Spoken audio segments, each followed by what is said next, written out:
Hello and welcome. I'm Darcy Bits, and it's time for another day of common and uncommon spoilers for Outlaws of Thunder Junction. As an aside, I've always hated the term spoilers for Magic cards. It feels weird. They've been officially revealed. These aren't leaks. Anyway, let's get started. No reason to elaborate. If you haven't seen the last video, go check that one out, or at least watch the first 5 minutes where I explain the premise of what I'm doing here. Either way, Visage Bandit. I haven't seen all of these cards. I've certainly seen a few of them. That's why I wanted to do this, because I've only caught ones here and there. Visage Bandit is a 4-mana blue shapeshifter rogue. It's a 2/2, and you may have it enter the battlefield as a copy of a creature you control, except it's a shapeshifter rogue in addition to its other types. Cool. It also has plot 3. Okay, I get what they're doing here. What I like about this is that it does have a floor of 2. Like, you never want to be playing this as anything other than a copy, but I've been in games where I've got way more mana than I need, and I've got, a shapeshifter in my hand that I have nothing to copy, and I just wish it could enter the battlefield as a 2/2. And now it can, and I think that's actually really slick. Very weird. It's not something you're going to want to do often, but again, with the plot here, we do have this nice bit where you can tempo this out on 3 and not worry about it, and then only when you actually have a big body you can make a copy then, right?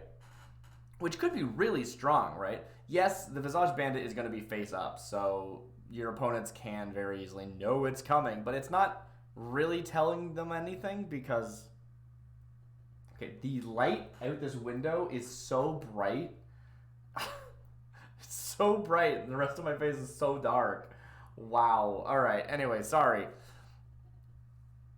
I think oftentimes we are underestimating how bad plotting is going to be, because when you plot something, your opponents see it coming, right? It's like playing with your hand face up. But as a shapeshifter, it could be anything. What it really means is the next time I play something, I can make a copy of it. And that doesn't tell your opponent much at all. I do think this could be really strong with just ETBs, right? Like anything that enters and you have a big ETB, you then make a copy of it, make another big ETB. Really cool.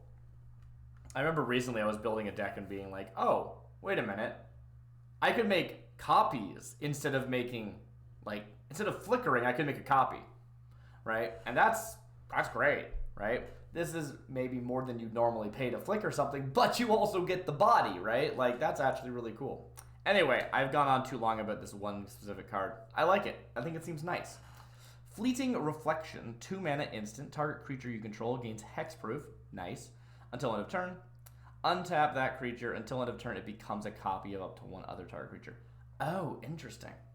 So it is up to one other target creature. So if you just want to use this to protect your big piece, you can, but you could also use it to have it become a copy of something else, which could potentially... It's just a nice little upside. I think this is just a really solid protection piece, and having the upside of maybe there's something on the battlefield that's worth turning into, that's cool. That's really rad. You're not mad I pulled a little prank. You're just mad you fell for it. Oko to Annie Flash. Okay. I don't know what Oko sounds like. I don't know what Annie Flash sounds like either, but I can guess.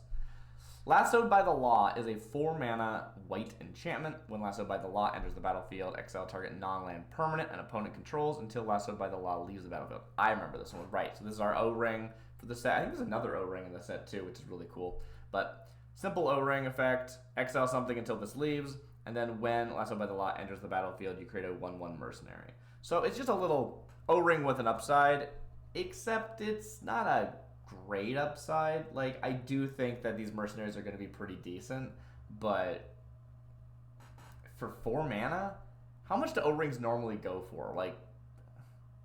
I guess they probably go for 3 usually, right? I don't know. Yeah, they're usually about 3, I think. So you're paying 1 extra for a mercenary. Weird that the Lassoed by the Law makes a mercenary. Mercenaries are not inherently, not lawful, but as per the rules of the set, they are outlaws. Maybe that's the idea. I don't know. I assume the idea is that this guy here is the mercenary, and this is the person you've exiled. But you could also, I guess, argue that lassoed by the law makes a mercenary because you lassoed the mercenary. But that doesn't... I don't know. This one seems weak to me. Desperate Bloodseeker is a 2-mana 2/2 black vampire. It has lifelink. When Desperate Bloodseeker enters the battlefield, target player mills 2 cards. Okay. Seems fine. Not super exciting, but it's a common. That's sort of the expectation. And I think it's nice. It's just a 2-mana 2/2 with lifelink. Nice. And it helps you get your mill strategies online. I have noticed a decent potential for actually a mill strategy in like black-red, which is super interesting to me.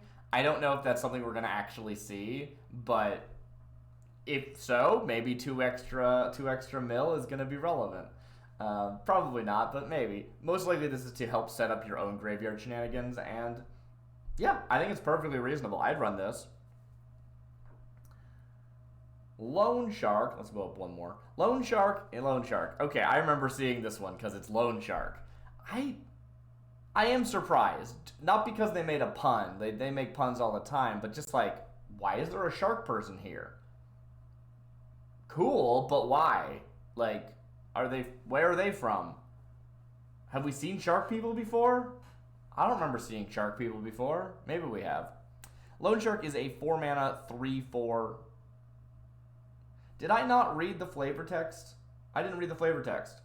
With no mammals around, some vampires tried to feed on cactus folk, with horrible results for everyone involved. I have read that before. Not in this video. I'm glad I read it, but they're desperate. Alright, Loan Shark. Sorry about that. Loan Shark, 4-mana, 3/4. When it enters the battlefield, if you cast 2 or more spells this turn, draw a card. Okay. So it can be one of them, though, right? Yeah. And since it has plot 4, which is the same as its normal cost, you could very easily... We're seeing this really interesting, like, half of the cards... Like, I think blue-red wants to cast 2 or more spells in a turn. And blue-white wants to cast no spells from hand. And both of those are benefited from plot. It's actually a really elegant set design, right? Where it's like blue has a bunch of plot stuff, and blue-white wants to use plot to be casting spells not from hand or otherwise being able to sink that mana in and not cast the spell immediately. Whereas blue-red wants to cast 2 spells in a turn, so it wants to use plot so you can cast a full value spell and a free plot, right? Very cool, very cool. Is this good, though? 4-mana, 3/4, you get to draw a card. It's I mean, 3-mana, 3/4, draw a card is... If it was just straight up 3-mana, 3/4, ETB, draw a card, would that be good? Maybe? I mean, drawing a card is good, don't get me wrong. I'm really not sure. It's slightly better than that because you can play it as a plot, which is maybe... I don't think the plot's super relevant here, though. It's relevant for triggering its own ability, right? It's easier to have cast 2 spells on the ETB, but... Otherwise, it's not like it's something that doesn't want to come down early like we've talked about before. Yeah, I don't see it. It just lets you line up those double spells in a turn. I don't like it. Maybe I'm wrong. Prosperity Tycoon, 4-mana, white, 4/2.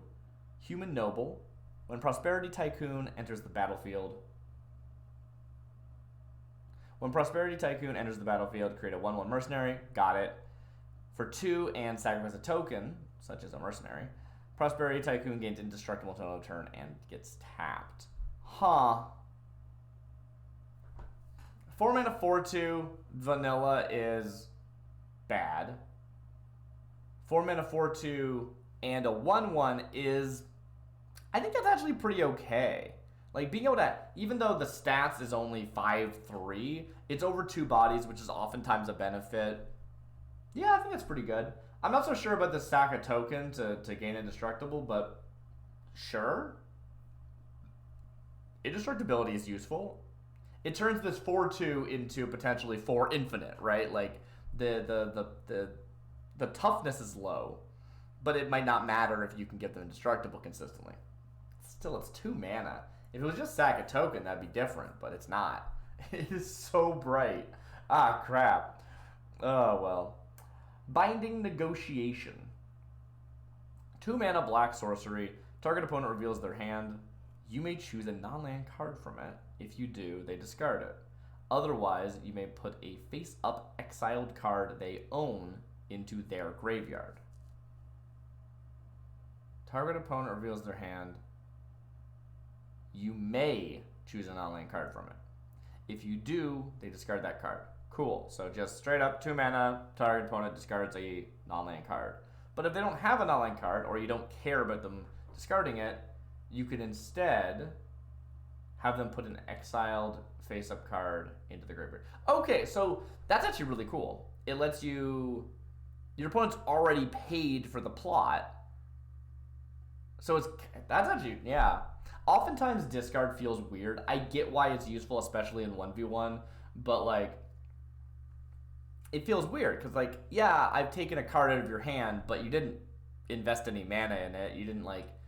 spend your turn casting that spell. But if you spend your turn plotting, and then I like drop one of your plotted cards into your graveyard, that burnt your whole turn. You didn't do anything on that turn.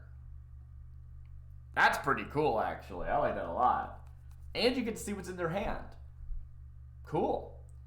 The tighter I bind them, the looser their tongues become. Alright, Rakdos. Shifting Grift. It's a good name.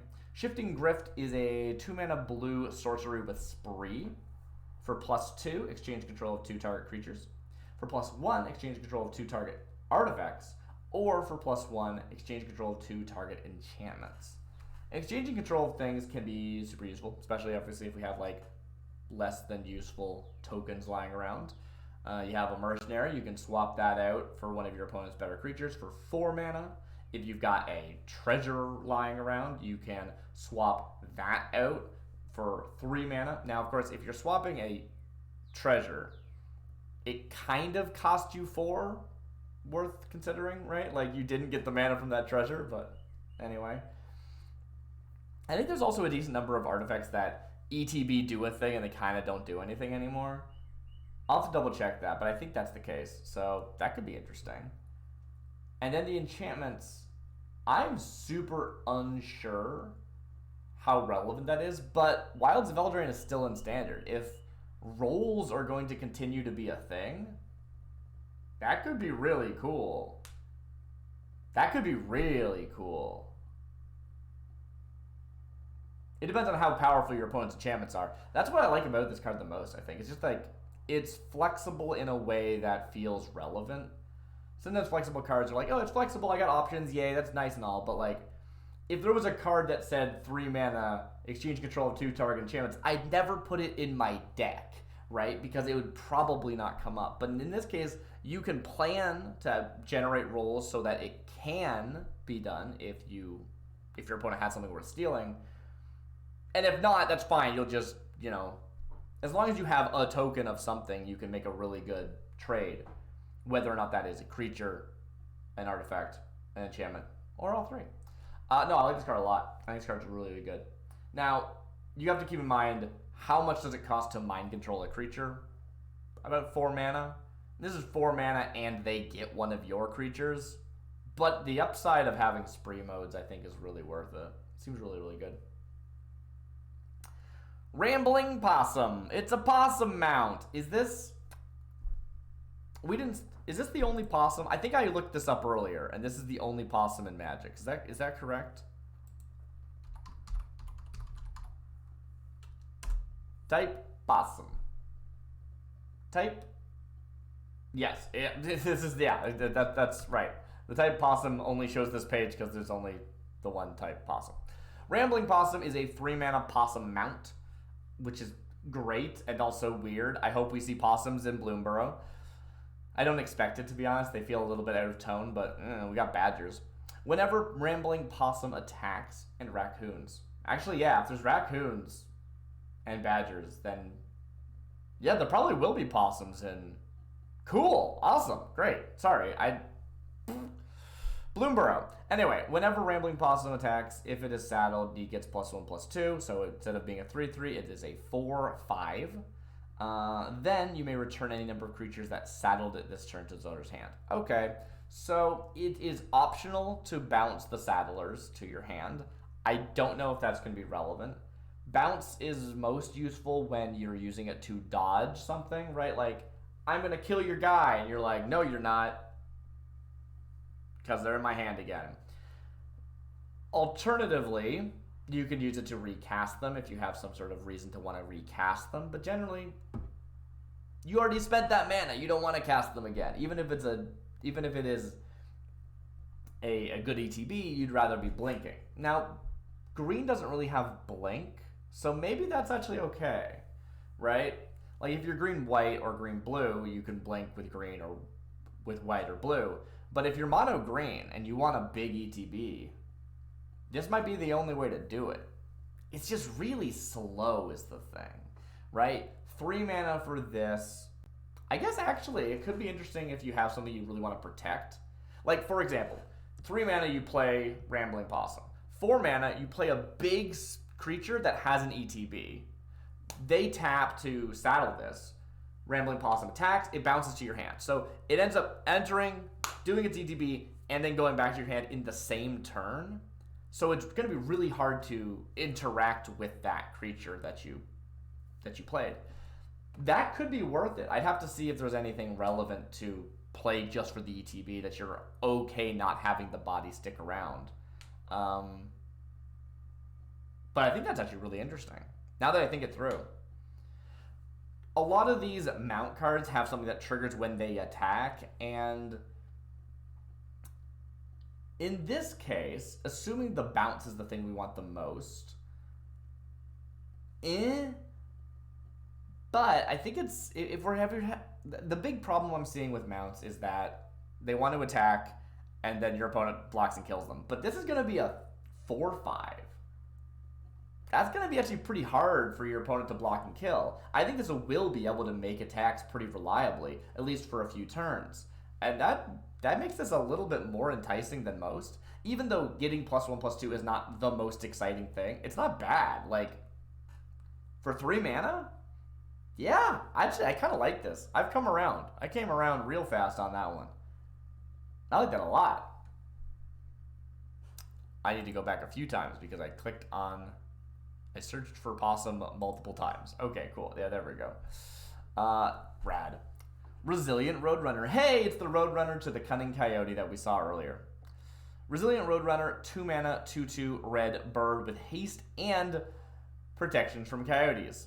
As previously mentioned, there's only one coyote in all of Magic right now, which is legitimately surprising to me. Not because I feel like coyotes should have been printed a bunch of, but because, I don't know, it's just like a coyote is not a dog, and it's not a fox, and it's not a wolf, and it's not a jackal.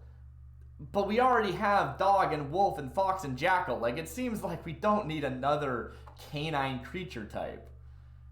Can you imagine if they, like, oracled all canines together? That would be wild. That would be really bad. Like, we've just recently gotten dog support, some new dog support, and it's like, if it just turned out that all dogs and wolves were the same, that would kind of invalidate them. Just be like, oh, alright, I guess, sure, it's fine.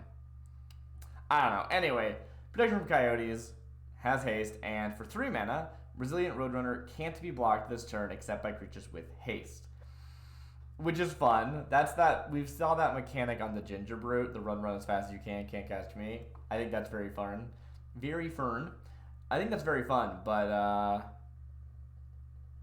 I think that's what makes the protection from coyotes interesting here, is that the coyote does have haste, right?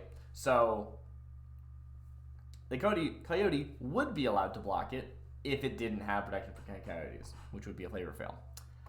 Chasing the Roadrunner, an Omen-Port slang for wasting energy on impossible pursuits. Impossible. Can't be done. Miriam Herd Whisper. It's Miriam! I don't think Miriam's a person we've seen before. She doesn't look familiar to me. I don't think they're from a existing Magic card. I think they're new, but they look cool and I like them. 2 mana, green and white, 3/2 human druid, legendary human druid. As long as it's your turn, mounts and vehicles have hexproof. Oh. Whenever a mount or vehicle you control attacks, put a counter on it. Okay. Huh. Interesting. That's really cool. I'm surprised it has a vehicles trigger. Like, I don't think of green-white as being a vehicles color, but I could see green-white mounts, right? Like, let's just even look at this Rambling Possum. Do I want to bounce my Miriam? Probably not, but, like, I could, right? You Rambling Possum, you Miriam Herd Whisperer, cruise the Rambling Possum bounces Miriam. So, once again, you can't interact with my Miriam very well. It's more about protection by keeping it in my hand. And it's only 2 mana. I don't mind paying that every turn, potentially, depending on what's going on. I don't know. And the Rambling Possum is now going to get bigger, 1 bigger every time, because it's on attack before the bounce happens, right? Yeah. You stack those triggers. I guess it wouldn't matter if you stack the triggers correctly or not. They wouldn't have hexproof during your turn, but still. I do enjoy the situational hexproof. Ward is cool, but I don't know. It started to feel weaker and weaker the more we played with it. And hexproof, while busted, make it only during my turn. Make it only during your turn. Make it only, you know, if I've cast a spell this turn. Like, I think that's cool. I think that's a fun way to use hexproof in a way that feels way fairer than normal hexproof, but doesn't feel as flimsy as Ward does. It's reliable. Mobile Homestead is a 2 mana 3/3 vehicle. Okay. Mobile Homestead has haste as long as you control a mount. Cool. Okay, right, to pull it, sure. Whenever Mobile Homestead attacks, look at the top card of your library. If it's a land card, you may put it onto the battlefield tapped. Cool. So it has the Explorer's Scope, but yeah. I was going to say, but only if it's crewed. It doesn't get to attack at all if it's not crewed. That's how that works. Right. And then it crews for 2. I never know how to assess vehicles. I'm really enjoying the mounts because I can really see the line, but vehicles are so much more awkward. If you just don't have a creature, you can't crew it, period, right? Whereas the Rambling Possum is at least still a 3/3 for 3. Like, that's not bad. That's fine. This is a 3/3 for 2, but only if you crew it. It has haste if you have a mount. That's kind of cool. You can have your mount crew your vehicle, right? Rambling Possum can crew this if we wanted to do that instead for some reason. And then it got the Explorer's Scope effect. Look at the top card of your library if it's a land. Unless you scryed and you know you have a land on top, I feel like it's just too much investment of like playing this and crewing this and attacking with this for it to feel relevant. Again, like, it's just gonna die. It's a 3/3. It's not that big a deal. Like, I guess it's actually decent. If you have a 1 mana mount with 2 power, then this could be attacking as early as turn 2. And on turn 2, your opponent's not going to be able to block a 3/3 favorably, right? So maybe that's fine. I just don't know if there's going to be a mount that is a 1 mana 2/1, you know? Maybe there is. I just don't expect it. I don't know. Shoot the Sheriff, 2 mana black instant. Destroy target non-outlaw creature. Assassins, mercenaries, pirates, rogues, and warlocks are outlaws. Everyone else is fair game. Now, where's that deputy? Yana Hellspur Thunderslinger. What is a Thunderslinger? Okay, that's new to me. Shoot the Sheriff, though. This is the classic. We've seen this all the time. 2 mana, instant. Kill something, excluding a certain list. It's Doomblade, it's Power Word Kill, it's whatever. And I like those effects, but I do wonder, in this set, if we're playing limited, for example, you're gonna have a lot of Outlaws. That's kind of the whole thing. This is not the exception to the rule. This is the like expectation of the set, right? I don't know. It seems. I feel like I wouldn't ever want to run this because what am I killing with it, right? Now in standard at large or in older formats like you know Commander or something, sure, it seems fine, right? Like most things aren't Outlaws, but rogues, pirates, warlocks, those are pretty common. You really only see mercenaries are super rare. They're very much either only extremely old or in this set, so that's cool. And assassins, I've heard, are pretty few and far between. They're cool, but they're pretty few and far between. Then again, we're getting the like all these cards that care about Outlaws feel good because there's a lot of Outlaws. Like I don't know about this non-outlaw card. That seems unreliable. Hellspur Brute is a 5-mana, 5/4 Minotaur mercenary. It's red. I don't know why I didn't say that. Affinity for other Outlaws. Oh, that's cool. It has trample. Wow, okay, this actually looks rad. I had not seen this card yet. So if you're an outlaw heavy deck, even if all you're doing is making mercenary tokens, let's say you've made 2 mercenary tokens by turn 3, you can play this on turn 3 as a 5/4 with trample. Dang. That seems really reasonable. Maybe you can't make 2 mercenaries by turn 3. Like, not including the mana you want to spend on turn 3. I don't know. This seems legit. The last fool who called him cowboy earned a free ride to the bottom of Black Mag Bog. Black Snag Bog. Oh, Minotaur. It's a Minotaur joke. Cowboy. Got it. Okay, cool. Ariat's Lullaby. 2 mana, white sorcery, destroy target tapped creature. You gain 2 life. Cool to see that Ariat's here. I think that's fun. When Kellen questioned her, Ariat reminded him that she'd been asked only to put the guard to sleep. The request said nothing about waking up. So if you recall, Ariat is the sort of, not Sleeping Beauty. Snow White analog in Wilds of Eldraine. Of course, she's the witch who puts people to sleep, not the other way around. 2 mana to destroy a tapped creature, and you get 2 life. It seems pretty okay. It doesn't have instants. If it was instant, it would be way, way stronger. Have we ever seen this effect at instant speed? Because it means, I guess, like, destroy target attacking creature is very close to that, right? Where you're like, and you're attacking blap, right? So it probably wouldn't be broken. Still, they have to attack and get in, and then you can zap them. And of course, with like crew and mount or saddle, whatever,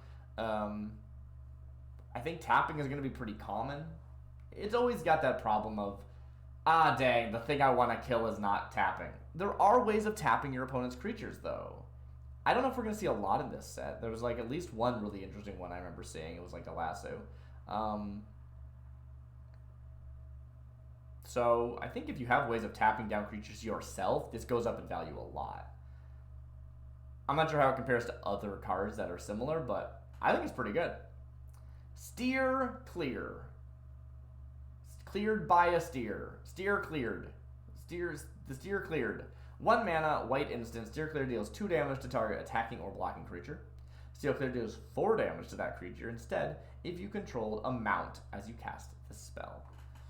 I think this card is pretty cool, but I generally don't know how to assess damage.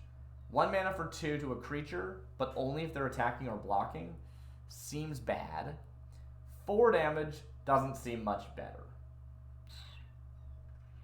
Right? If it said, like, if you control a mount, then it's any target or something. Like, ooh, that's more interesting.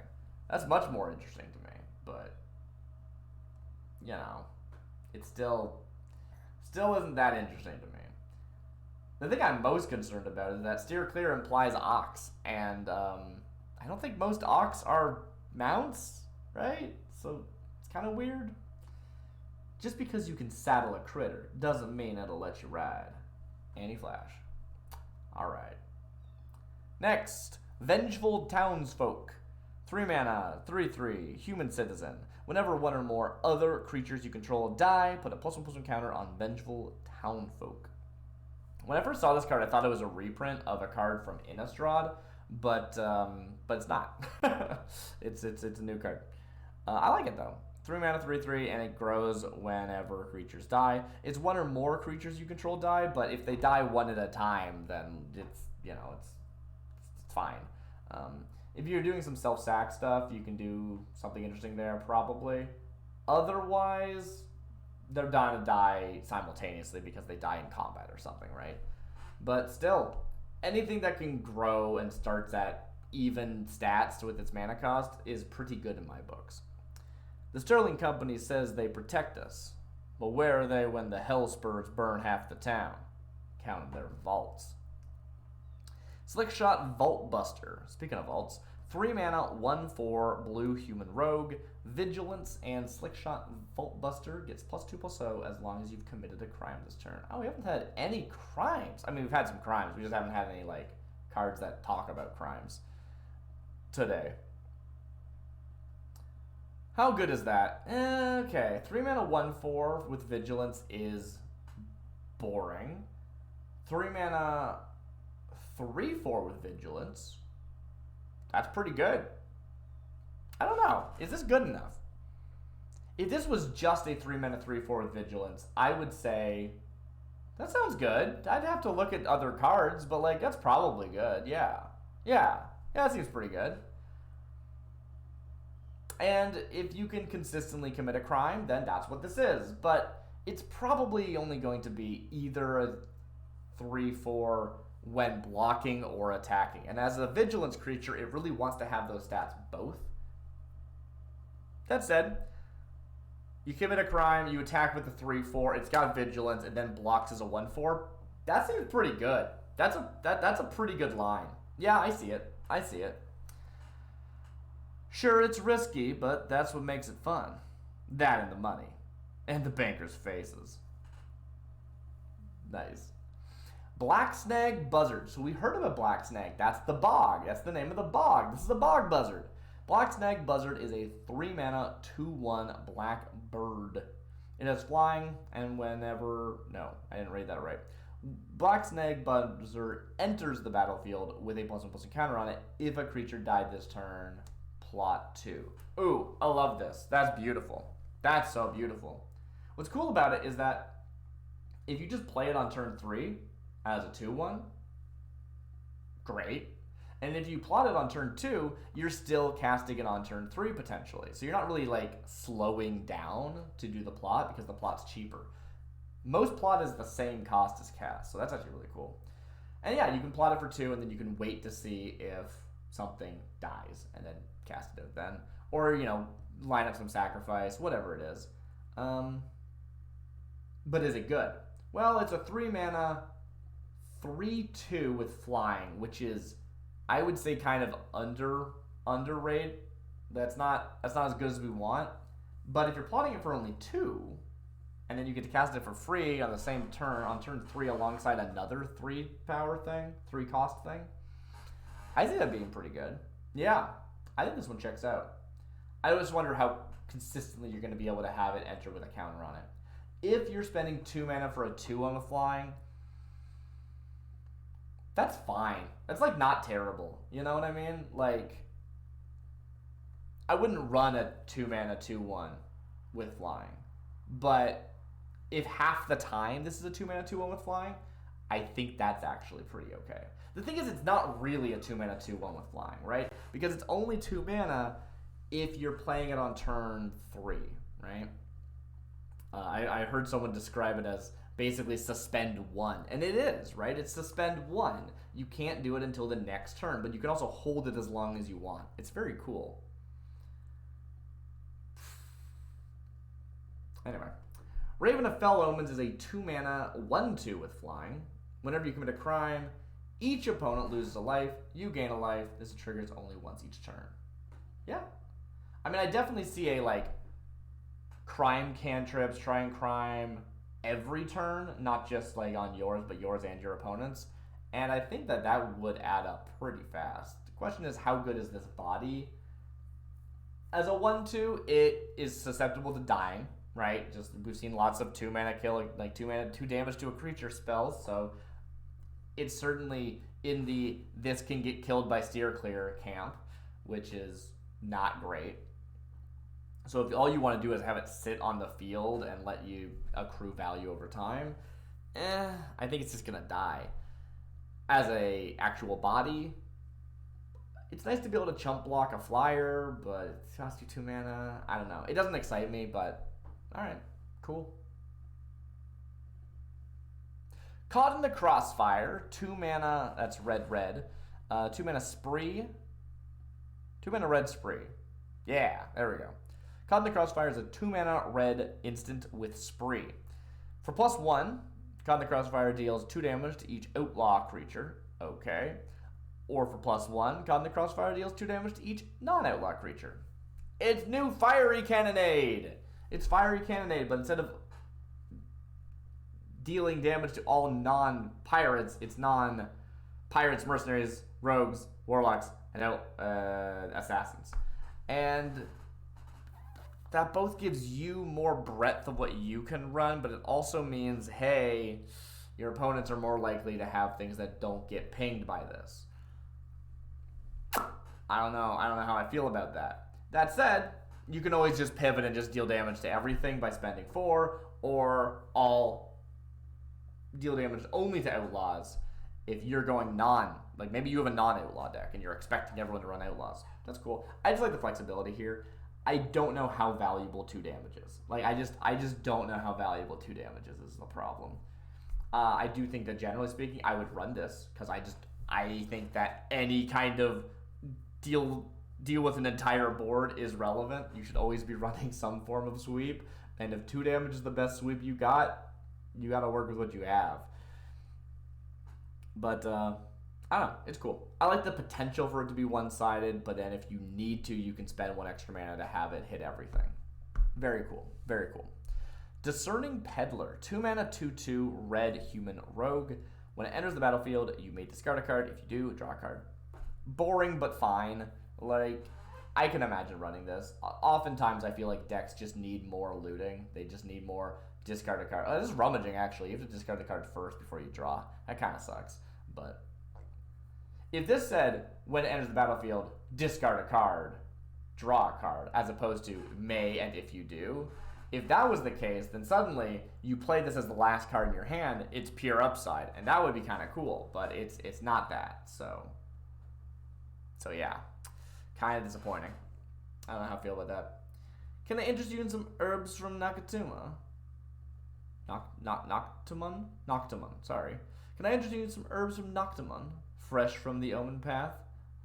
Or instead of Fiorin cookware, finest in the multiverse? I do like this little bit of word building. We know that this person, is bringing stuff here, right? We've got this loose lore of this kind of, there's the Omen Pass and the Omen Ports, so I guess it's like kind of a boomtown appearing around the Omen Ports as people come in, and this is someone who set up shop there. I really think we're going to see Thunder Junction become this kind of like the gateway hub. Like, everybody connects to Thunder Junction for some reason, but like, maybe there isn't an Omen Path that goes from Eldraine to Kamigawa, but you can always go through Thunder Junction. It's the junction. That's the point. I think that's rad. I think that's cool. Mine Raider. Yeah, Mine Raider. I thought it was Rider for a second. Mine Raider is a 3-mana, 3/2 human rogue. It has trample. It is red. I don't know if I said that part. When Mine Raider enters the battlefield, if you control another outlaw, you create a treasure. 3 mana, 3/2 with trample seems fine. I think that seems reasonable. I don't know if it's good or bad, but it seems fine. And if you have an outlaw, it encourages you to have an outlaw. That's cool. And if you do, it's kind of like being a 2 mana, 3/2 with trample. And a 2 mana, 3/2 with trample sounds really good. So yeah, sounds nice. Again, I don't think it's going to be hard to have outlaws. I think the mercenaries are just going to be really good at doing the thing. Actually, going back to Caught in the Crossfire, the 2 damage to each Outlaw mode is probably going to be pretty scary, just to like clean up all mercenaries. So if you're going non-mercenaries, I think this card actually goes with value in like standard or limited at least. I want to play block constructed, like not block, like set constructed. I guess I don't know. I feel like that should be really fun, and it's not something that we see anymore. Reckless Lackey, 1 mana, 1/2 Goblin Pirate. Is this new? This feels like a reprint. Maybe it's not. I don't know. Reckless Lackey is a 1 mana, 1/2 Goblin Pirate. Its first strike, it has haste. For 3 mana, sacrifice Reckless Lackey, draw a card, and create a treasure token. Huh. So a 1 mana, 1/2 first strike for haste. Nice. You throw it down early, it gets a few attacks in, then once your opponents can start reliably blocking a first striking 1/2, you spend 3, sack it, draw a card, and make a treasure. No, actually, this is great. Right? It's like cracking a Mind Stone when you don't need the extra mana anymore. No, I think that's actually awesome. Yeah. I didn't read the text, but it's first to the fray, first to the pay. All right. Bristlepack Sentry. 2 mana, 3/3, green Plant Wolf. I love the plants on this set. They're so cool. It's a 2 mana, 3/3 Plant Wolf with Defender. As long as you control a creature with power 4 or greater, Bristlepack Sentry can attack as though it didn't have Defender. This is not interesting to me. I love Defender. Defender is one of my favorite little things. I think it's cool. I think walls are cool. I think they're really rad. And the thing I hate the most with Defenders is when the only thing they do are sometimes not a Defender. Like, cool, you're a Defender, what do? Oh, if you jump through a hoop, I'm not a Defender. Like, no, I like you because you're a Defender. Stop not being a Defender. Be a Defender. Come on, do something cool. Anyway, as long as you control a creature with power 4 or greater, it can attack. So what does this mean? It's a 2 mana 3/3, which is a pretty solid blocker in the early game, and then once you start playing big power things, it can start attacking as a 3/3. At that point, is it outclassed? Probably. I'm just not interested in this card at all.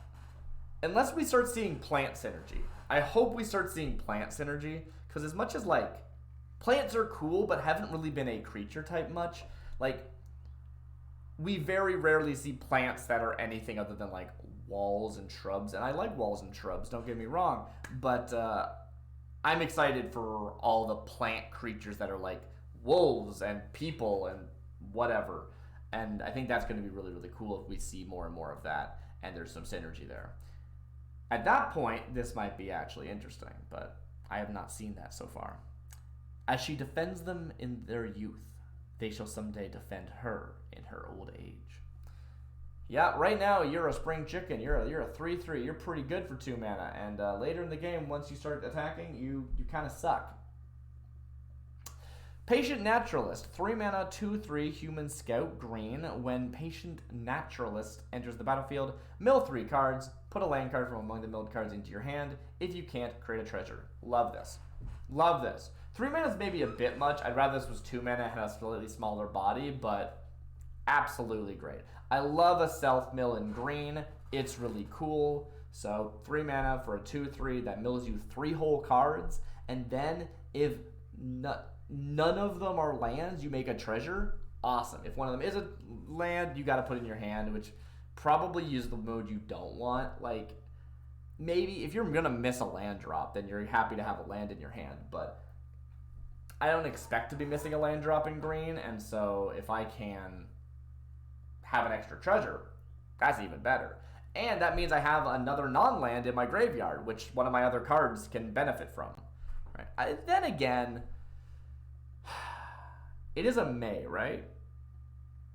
No, it's put a land card from among the cards into your hand. You must. Okay, so if I have cards that care about lands in my graveyard, if I hit 2 lands, this activates them, but generally it's going to put 3 cards in my graveyard and then pull a land out. So anything that cares about lands in graveyard is being... It does have potential to non-bow a little bit, but usually stuff that cares about lands in your graveyard isn't really any stronger than if it was in your hand. Sometimes it lets you put it into play, which is nice. Yeah, the fact that this isn't ramp, it goes to hand, means I'd probably rather have it in my graveyard because other cards can ramp from the graveyard, right? Anyway, the Atin delight in delving into the unique wonders of each world they visit. I don't know who this is. What plane is this from? Each world they visit. So, have they visited a bunch of worlds? Like, I feel like traveling along the Omen Path is a pretty rare thing so far. Maybe not. Maybe the Omen Paths have been around long enough at this point in world that it's fine, that it's not a big deal, and that people have been traveling along them. I don't know who the Atin are, but the implication that they've been traveling among, like they visited a lot of worlds, is surprising to me. Tumbleweed Rising, yeah, Tumbleweeds. Tumbleweed Rising is a 2-mana green sorcery. Create an XX green elemental creature token, where X is the greatest power among creatures you control. Cool. It has plot for 3, so this is more expensive, but again, it lets you do that thing where you sink your mana in now, and then you can wait until turn 6 to make a big 6/6 or something, as opposed to spending 2 mana and making a 2/2 elemental. I like this card a lot. I think it's cool. The only problem I have with it is that it's not a plant elemental. Like, why is it a big tumbleweed elemental, but it's not a plant? Like, that seems boring.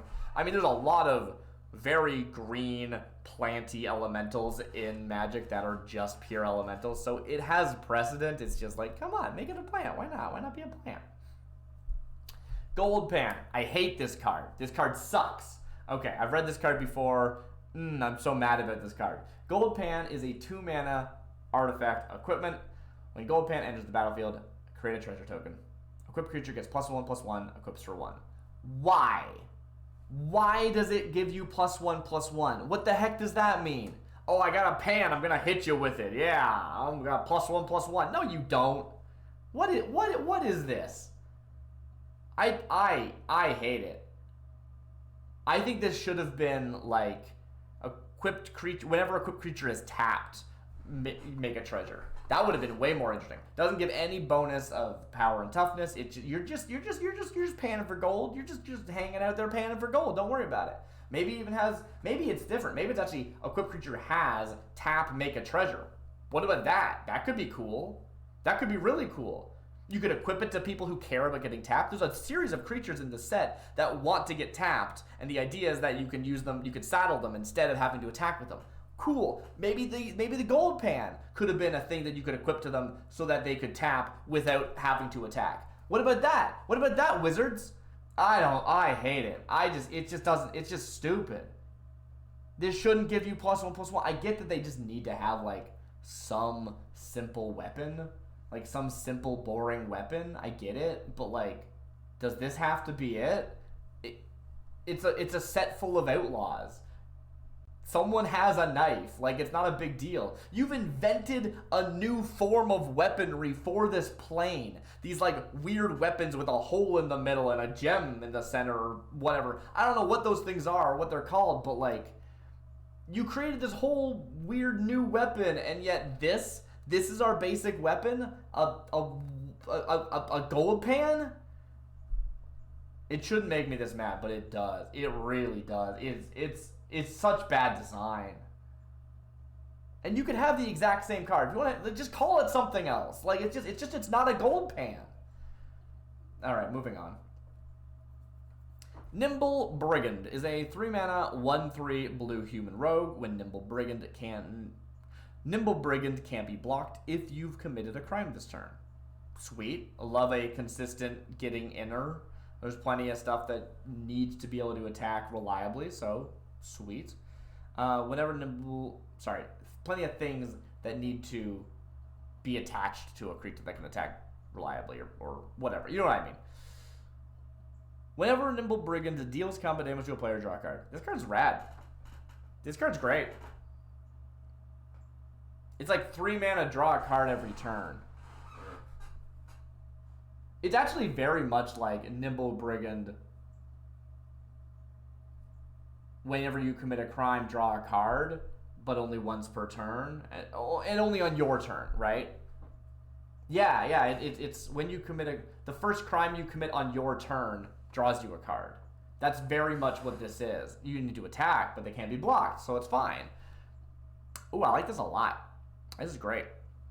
And of course, it can hold equipment and enchantments and stuff that care about getting in with damage. It's rad. It's rad. The hard part wasn't sneaking aboard. It was safely exiting with slick shot flair. I need to know more with the slick shots. They are way too. They just love showing off, and that is great. I love that. Bandit's Hall, 3 mana, artifact. Whenever you commit a crime, put a loot counter on Bandit's Hall. This ability triggers only once each turn. Okay, what does the loot counter do? For tap, you can add a mana of any one color, sure. For 2 mana, tap and remove 2 loot counters, draw a card. I think this might suck. I mean, okay, let's think about this for a bit. If we use the Mind Stone comparison, right? Mind Stone's only 2 mana, if I recall correctly, but it only makes colorless, so sure. 3 mana, you can make any color that you want, great. Instead of spending 2 mana and tapping and sacrificing this, you just remove 2 loot counters. Okay, you know what? I'm coming around. I still think 2 mana tap, remove 2 loot counters feels like kind of a big price to pay when you could run like, what's that one card I really like from Eldraine? Like Trophy Room or something, and it's just 2 mana tap, make a treasure and draw a card. Now the difference, of course, is that it's not a mana rock, right? The fact that this can be your mana rock until you need to sacrifice it and draw a card, like a Mind Stone, except for you don't need to sacrifice it. Instead, you only remove 2 loot counters. That's pretty cool. I'm pretty into that. It's kind of like saying, like, can you imagine a Mind Stone that said, instead of saying like tap and sacrifice, it said tap, draw a card, or spend 2 mana, tap, draw a card, activate this once per game, period, right? That's kind of what this is saying. I mean, you probably will have more than 2. I don't think it's going to be hard to get 2 loot counters, is the point. Once they're gone, maybe you had 4 loot counters and you can still do it a second time, sure. But even if we assume we only do this once, is it good? I think so, right? I mean, you could also make the comparison of like Mind Stone where you sacrifice. Does Mind Stone cost mana, or is it just tap? I think Mind Stone might just be tap. I'm not looking it up. It doesn't matter. I think it's worth it. I think late game you're like, I just need more cards in hand. I don't care about the mana. Yes, great, good. This town ain't big enough. 5 mana, blue instant. The spell costs 3 less to cast if it targets a permanent you control. So instead of 5 mana, it would be 2 mana.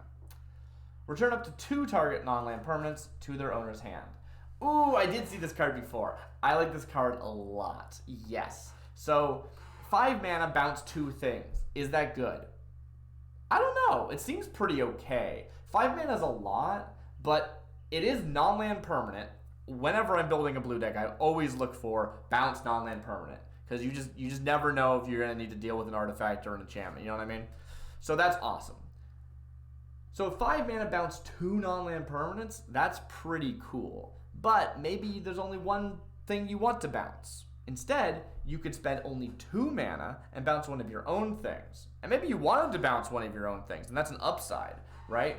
You could either treat it as an additional cost or as an alternative cost, spend 2 mana and bounce one of your own things to bounce one of your opponent's things. I just like how flexible this card is. It's super flexible without needing to be like modal officially, right? Like, I think that's actually really cool. All that fancy footwork, and you can't even dodge one silly little rope? Crying shame, that is. I wonder who's talking. That's fun.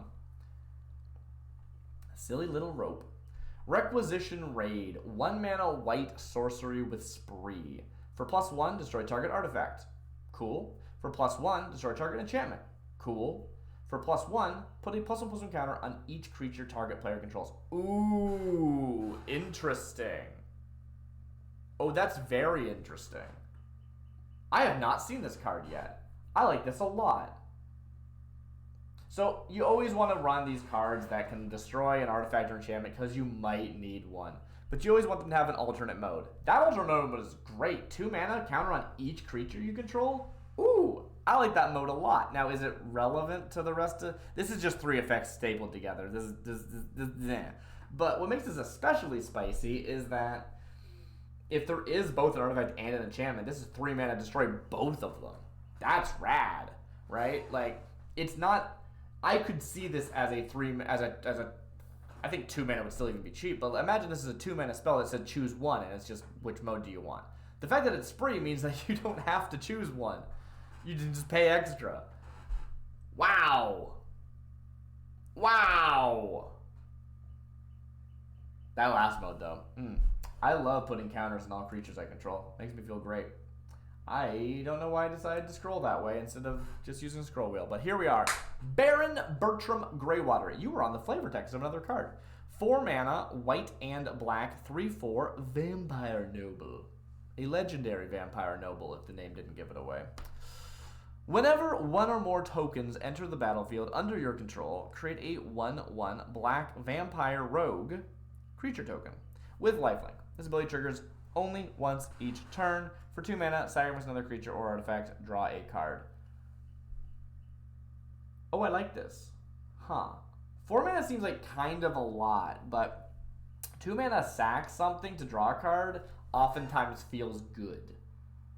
I was just talking about 2 mana and remove the 2 loot counters feels bad. I came around on it, but yeah, I don't know. In this case, 2 mana feels good. I don't know. I can't explain that. But cool. Whenever a token enters the battlefield under your control, create a token. Yeah, I like how they've worded this, right? Normally, you can't have, like, whenever a creature enters the battlefield, create a creature because it would go infinitely, but since it triggers only once per turn, it can actually be when a token enters, make a token, and it won't trigger itself. Very cool. But is it good? Well, they don't have any way of activating themselves, right? If you have a way of making a token, whether it's a treasure or a mercenary, they'll make another creature. Cool. Weird that they're not a mercenary, but that's fine, sure. I think I'm okay with that. They're still an outlaw. They're a vampire rogue. And it has lifelink. I should definitely not undervalue that. That's true. But then their second ability has to sacrifice either a creature or an artifact, which is either like a mercenary or a vampire rogue or like a treasure, which feels very narratively appropriate. They're just buying stuff. Of course the law's on my side. I wrote it. Outlaw Stitcher. 4 mana, 1/4, blue human warlock. When Outlaw Stitcher enters the battlefield, create a 2/2 blue and black zombie rogue. Sure. Then put 2 +1 encounters on that token for each spell you've cast this turn. Oh, other than the first one. Right. So, interesting that it's like a blue and black zombie, because it implies it's going to go into like a blue and black deck. But I think this goes into that blue-red deck that we're talking about, where it wants to cast at least 2 spells in a turn. And like we said before, plot, actually in this case, this has plot 5, which is 1 more than the normal casting cost. I don't know if that's going to be worth it or not, but it's on ETB, right? Yeah, it's on ETB. So you do want to be plotting this for 5. Otherwise, you're likely not going to be able to have many other spells cast in the same turn. I like the design of this card. I can't tell if it's good, but it has a really high ceiling. So Outlaw Stitcher just feels really weird in that I think you could do something really cool with it, but I don't know if you'd likely be able to. I think that might be an interesting like Popper Commander.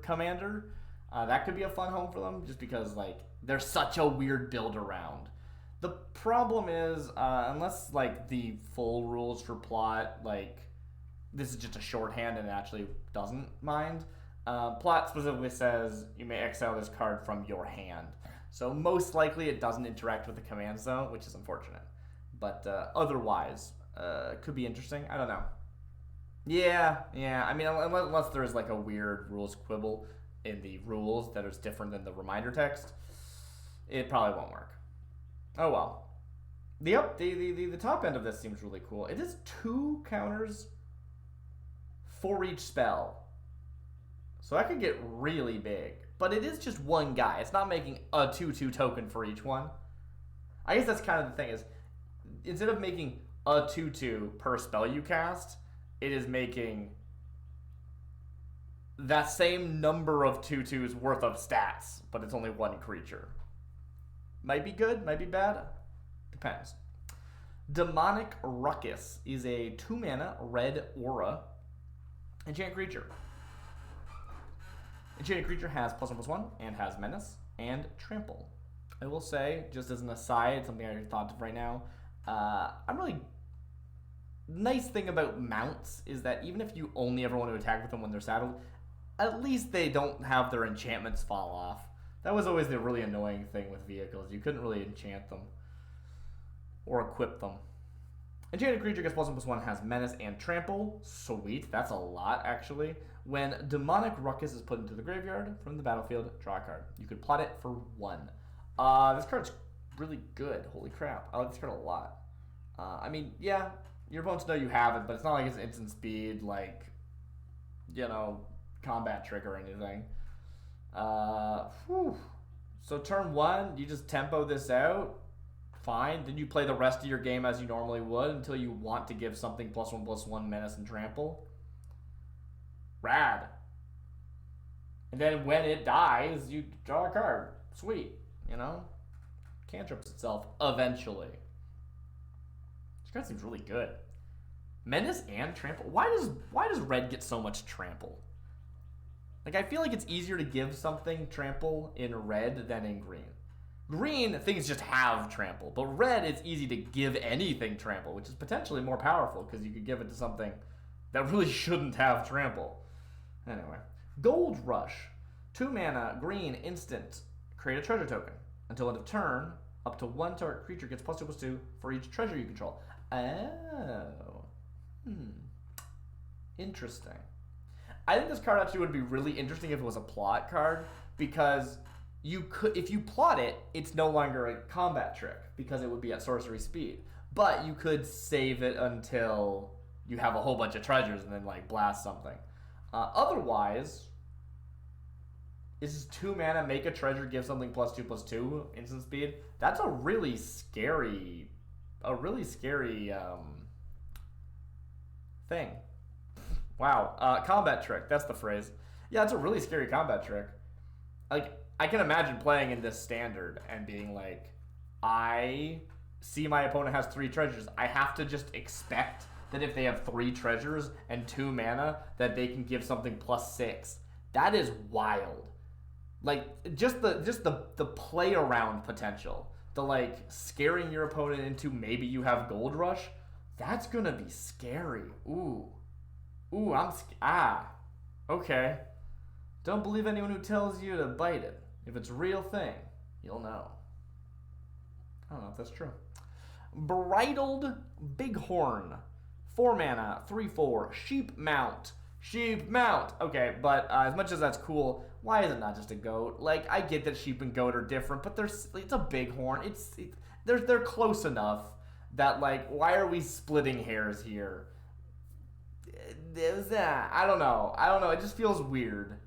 It feels weird to me that, like, a stingray is a fish, but a bighorn sheep is a sheep, not a goat. Like, I don't know. How are there sheep in Magic? There's like 1, right? I think there's 1. I looked this up earlier, I think. Type sheep. Oh, there's a number. Okay, you know what? I stand corrected. Ballerina, Bighorn Sheep Mount, Gatebreaker Ram. That's a sheep. Okay. And Nyx Fleece Ram is also a sheep. Also this guy, whoever this guy is. Rust Spore Ram is an artifact creature, later oracled to sheep. Sure. It's just like, I don't know. Couldn't you just consolidate that into goats? There's only 14 goats. What's 4 more sheep? You know, like,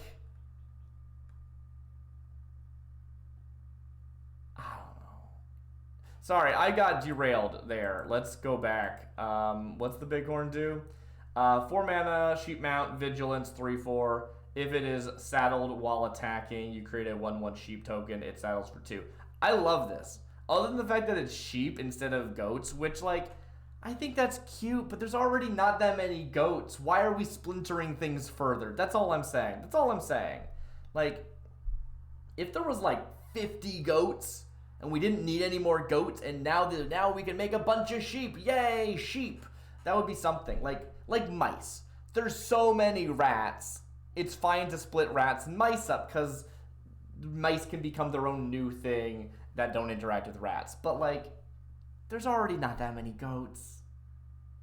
I need to give this up. I need to move on.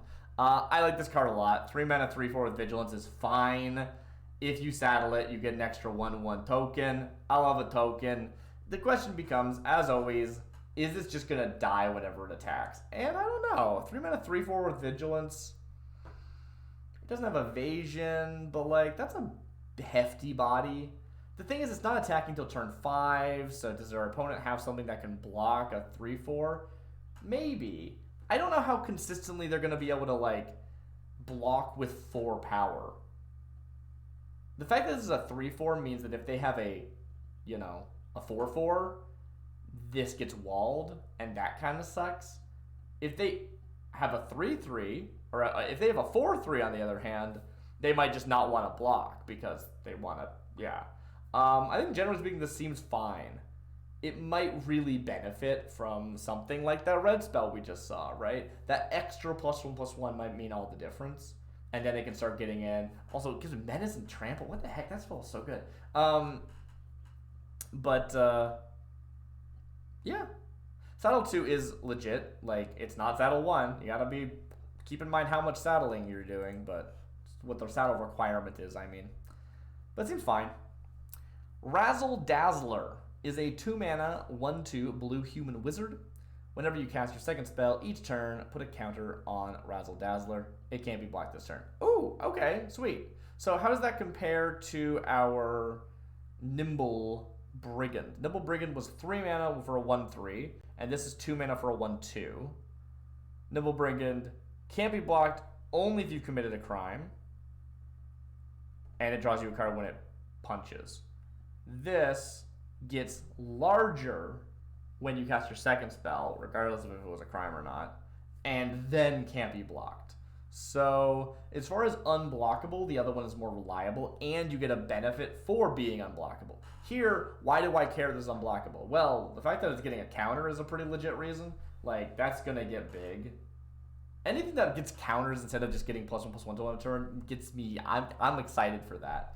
This card seems really legit, though. Like, just, it's going to keep getting bigger, and it is unblockable while it does it, as long as you're casting 2 spells in a turn. And again, as we said, that's sort of the blue-red archetype that we're seeing for him. So, yeah. Now you see me. Now you... I shouldn't have done that. Future me, edit that to not be too loud.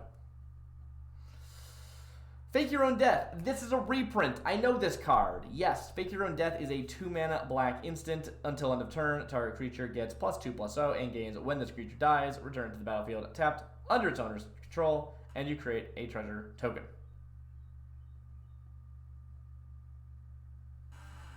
Ah, yes. Until end of turn, the creature gets +2/+0 and gains. Got it. Sorry. The way it was worded threw me. I was like, until end of turn, it gets +2/+0. Also, it gains this text forever is like how my brain parsed it. I was like, that's not correct. Yeah. Oh, he's done bothering us. Trust me. Dwayne, Hellsberg Guard. This is Tiny Bones, I imagine, right? That's what's supposed to be happening here? Cool.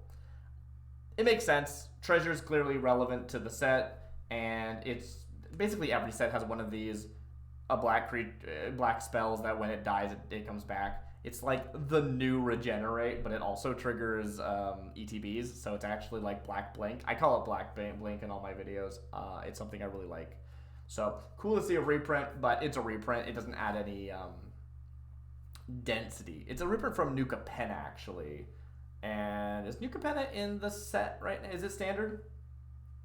I think so, right? Yeah. Yes?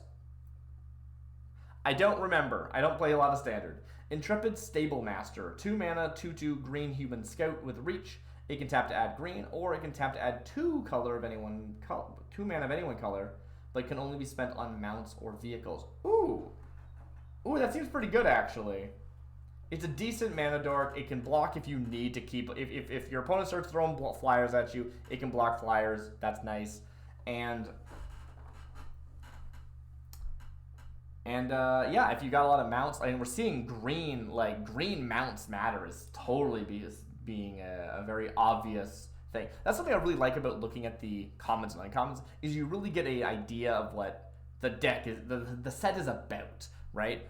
The rares are big and flashy and cool, and sometimes they tell you because you're like, oh, this is 3 colors and it does this thing. But here we can see where is the actual critical mass. Are we actually seeing enough cards that care about a certain archetype? And yeah, green is definitely a mounts matter thing, but also vehicles. Vehicles are there too. Very nice. Never get too cocky. Remember to stay upright only. Never get too cocky. Remember, you stay upright only by your mount's good graces. That's what it is. Cool. I'm into it. Beast Bond Outcaster. 3 mana, 3/3, human druid. When Beast Bond Outcaster enters the battlefield, if you control a creature with power 4 or greater, draw a card. Do you think this is like a bonder from, what is that, Zendikar? Is Zendikar the one with bonders? I imagine that's probably what's happening here, but I'm not entirely sure because I don't know that plane very well. When Beast Bond Outcaster enters the battlefield, if you control a creature with power 4 or greater, draw a card. Plots for 2. Okay, so yeah, again, we're seeing we can tempo this out on 2 and then hold it up until we have a creature with power 4 or greater. And then we can cast it in the same turn to guarantee that we draw that card. Sweet. Otherwise, though, is it that exciting? I kind of like it in that you just invest the 2 mana early, and then you get a bonus 3/3 and draw a card later in the game. Like, it's such a small investment, and you can definitely weave it into a turn where you otherwise couldn't like really do anything with that mana. That it just feels like it almost feels just like free. Like it replaces itself as a card in your hand, and it gives you a 3/3 in addition to whatever else you're doing, right? The fact that you're drawing the card late, I think, is what's going to matter the most about this, right?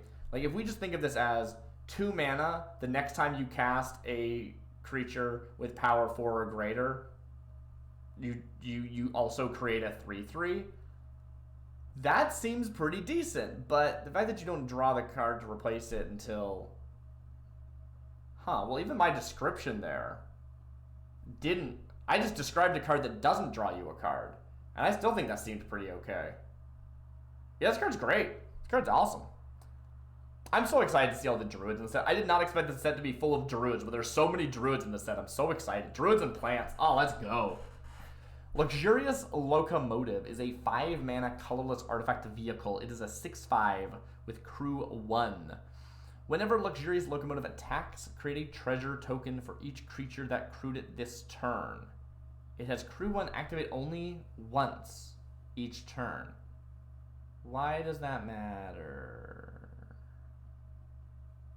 Whenever Luxurious Locomotive attacks, create a treasure token for each creature that crewed it this turn.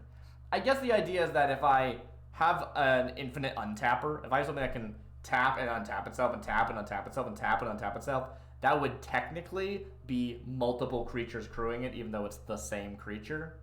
And they don't want that. So instead, you have to choose all the creatures that you want to tap it at once, which is usually how you crew things anyway, but you technically are allowed to do other things. And honestly, activate only once each turn could totally just be part of what the crew keyword is, as far as how people use it, and it would stop shenanigans. I think that would be totally reasonable, to be honest. Either way, is this good? It's only crew 1 for a 6/5? Which is pretty decent. It does cost 5 mana to get in play, but like, assuming you want to attack with this, and you do, that's what you put it in your deck for, then it's a 5 mana 6/5 that makes you a treasure whenever it attacks, at minimum. And then you can tap any additional that you wish for additional treasures. I think this seems decent. It does, I feel like what you really want to do with this is have some kind of mass untap. If you have a spell that lets you untap all your creatures, you could tap your entire board, crew this attack, have it die, make like 8 treasures, then untap your whole board so that you can block, right? But without something like that, you're really setting yourself up to getting retaliated. That said, if you just have like a couple of good blockers and then like 8 mercenary tokens and you tap all of them, cool, right? Great, awesome. You made a bunch of treasures and it didn't really cost you much because you had enough blockers anyway. Like, assuming you have enough blockers, any excess you can just tap out for treasures. Yeah, I think it seems pretty good, but it seems really slow. Like, 5 mana is a lot. 5 mana is a lot. Yeah. For example, I love the Golden Argosy. It's so good, but it's so slow. I tried to make it work so many times, but you play it, and then you die before you get a chance to do anything with it. Like, it's just too slow. I don't know. For 5 mana. Anyway, Sheriff of Safe Passage is a 3 mana, 0/0 human knight. You're a knight? Yeah, sure. Why not? You're a knight. Sheriff of Safe Passage enters the battlefield with a +1/+1 counter on it, plus an additional +1/+1 counter on it for each other creature you control. Why is it not just a 1/1? Sure. Why? Sure. I guess it's cleaner. It means just like, how big is that thing with 4 counters on it? It's 4. Great. Awesome. Right? Like that is nice, I guess. Cool. No, I like all these plot cards that are pretty cheap to tempo out early in the game, and then you can play later when they're more relevant. So, ETB, you want to have as many different creatures as you can, and it becomes big. How big is it going to reliably be? I don't know. You want it to be at least a 3/3, and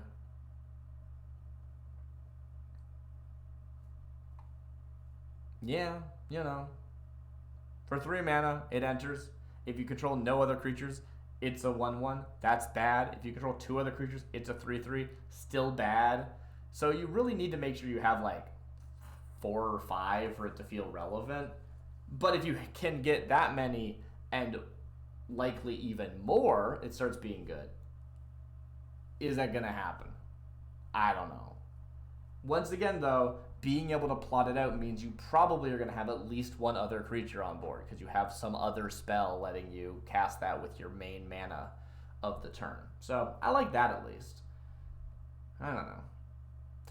Dance of the Tumbleweeds. 2 mana plus Spree Sorcery. That's a better way of saying that. Dance of the Tumbleweeds. 2 mana green sorcery with Spree. There we go. For +1, search your library for a basic land or desert. Put it onto the battlefield, then shuffle. Cool. 3 mana ramp, like it.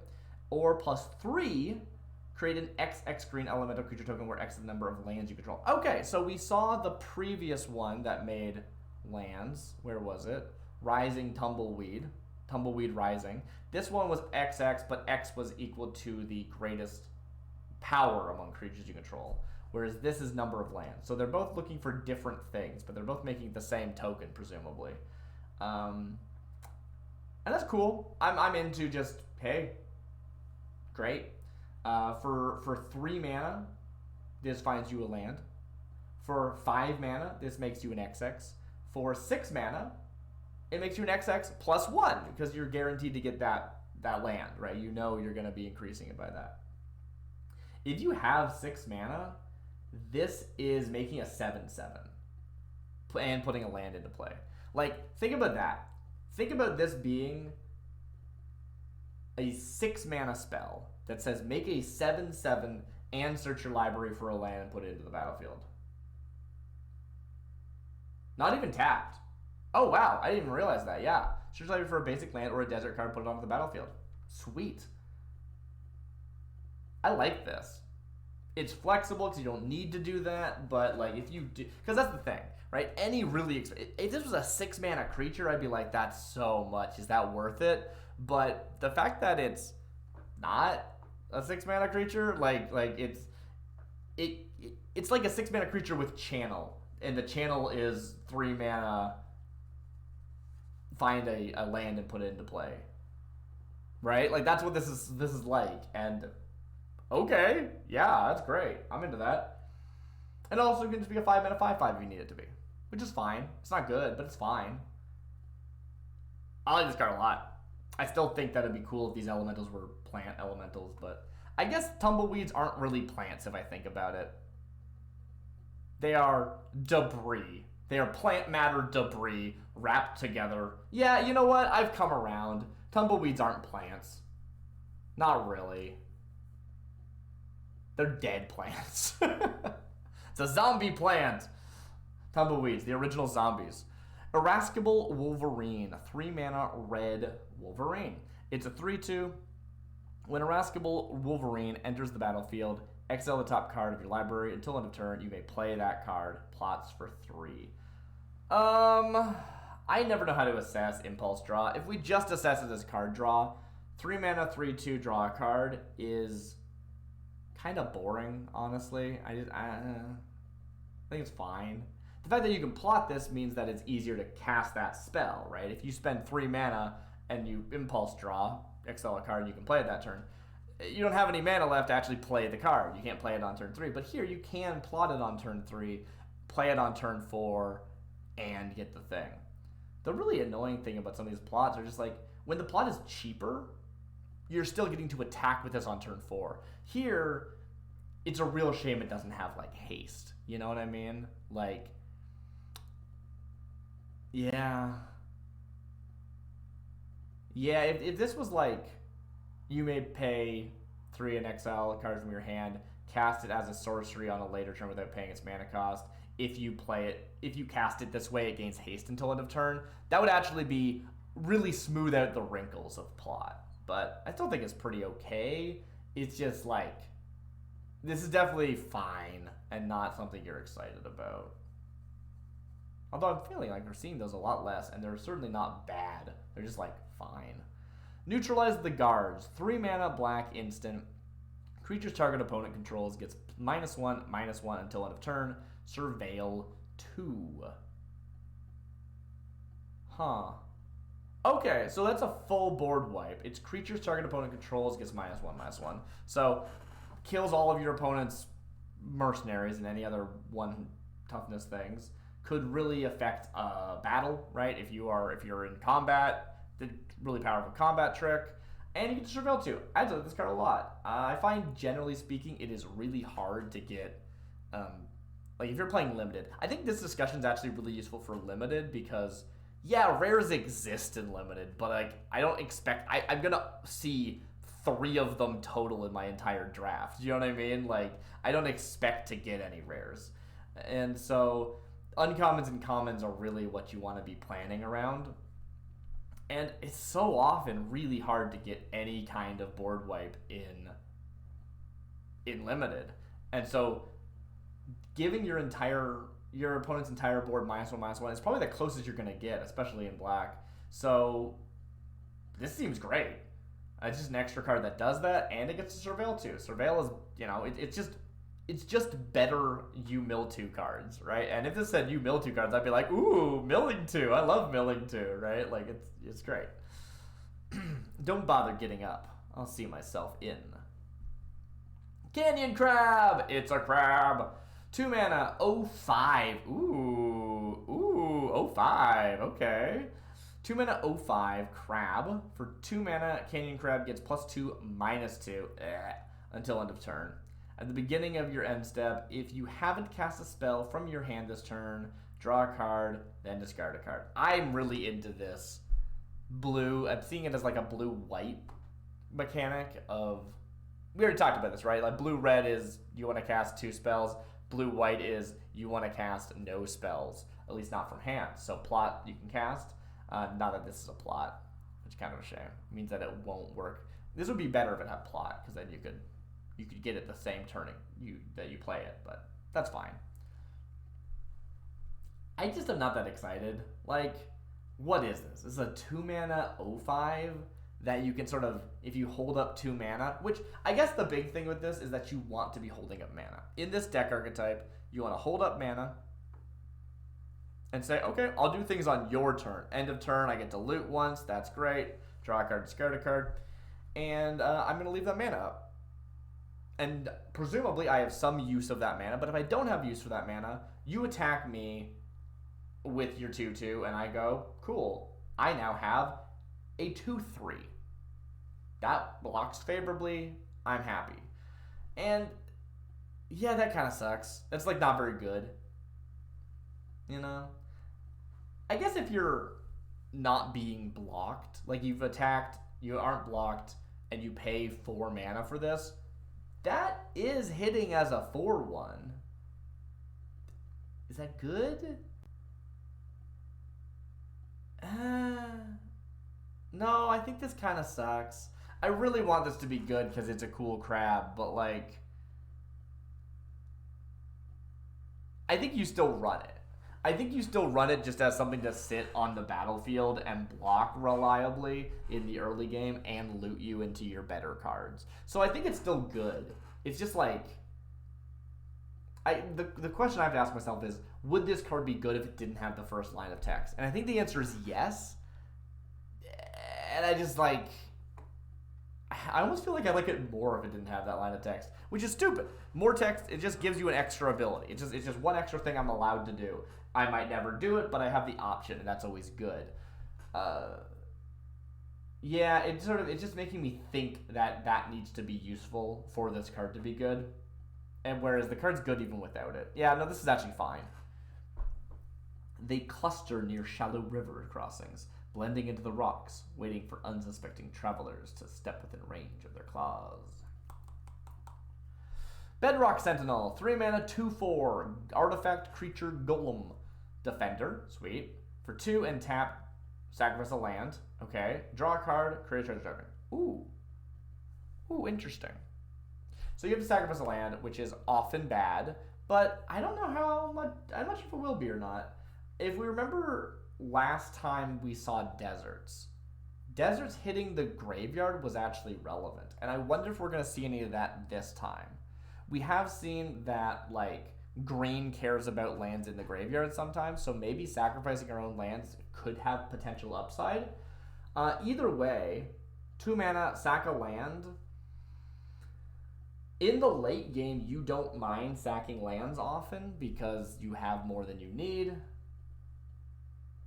Cool. Draw a card, create a treasure. Sweet. Oh, the land replaces itself with a treasure. It's fine, right? I think this is good. I just don't think it's great. A 2/4 blocker is pretty decent, but 3 mana is a lot. I think this could have been 2 mana. Maybe that's wrong. No, I think this could have been 2 mana. The miners thought it would be genius to increase their productivity with explosives. The land thought otherwise. Jin of Fool's Fall. 5 mana, 4/3, Jin. It is flying and is plot 4. That's it. Wow. This is as close as a vanilla as we're gonna get, huh? 5 mana, 4/3 flying. Is that good? 4 mana plot for a 4/3 flying. Huh. So right now, at baseline, it's 5 mana for a 4/3, which is overcosted, but it has flying, and that's worth a lot. So probably it's okay, just not great.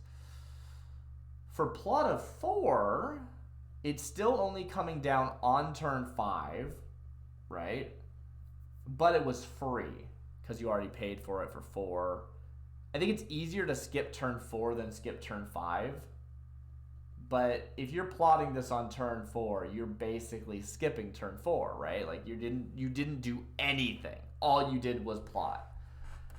So you might just not be able to afford to do that. And the thing is, it doesn't really care, right? Like it doesn't have that effect that we're used to seeing of I can plot this early when I have nothing better to do with my mana, and then I can play it late for free, right? Like, yeah, it's 1 turn earlier, you can plot it, but like you don't want to hold this for any reason. There's no reason you want to hold this for later.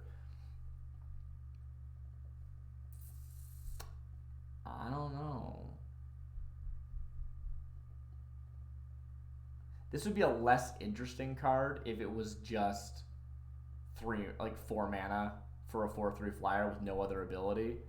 And I guess, again, if we talk about the red-blue or the blue-white deck, plot is just useful. It's just useful in those archetypes. So being able to plot out this card and then on turn 5 have a kind of explosive, you play this for free, you play another card, and that you just being able to like being able to not have to cast spells on your turn for the sake of the plot. And I guess like if you could chain enough plots together, it could be really interesting, right? Like if I've plotted something on 2, and then on turn 3, I play my plotted card, and then I plot my next card, and now I've got this big card that then I cast my plotted card on 4, and then I spend 4 to plot my Jin. That actually could be a really, if there's enough support for that, that seems like a really scary play pattern. You just plot, and then you're still developing your board while plotting the next card. That's probably what blue-white wants to do, right? Okay, I'm coming around. It's just not exciting, right? It's just a 4/3, which Flyers win games, right? Like this is actually going to be a house in limited, I imagine. No one knew if the waterfall was a natural wonder the Jin guarded, or if he'd conjured it to hide something even greater. Are there Jin naturally on Thunder Junction, or did this guy just show up and go, this waterfall, I'm going to live here. This looks great.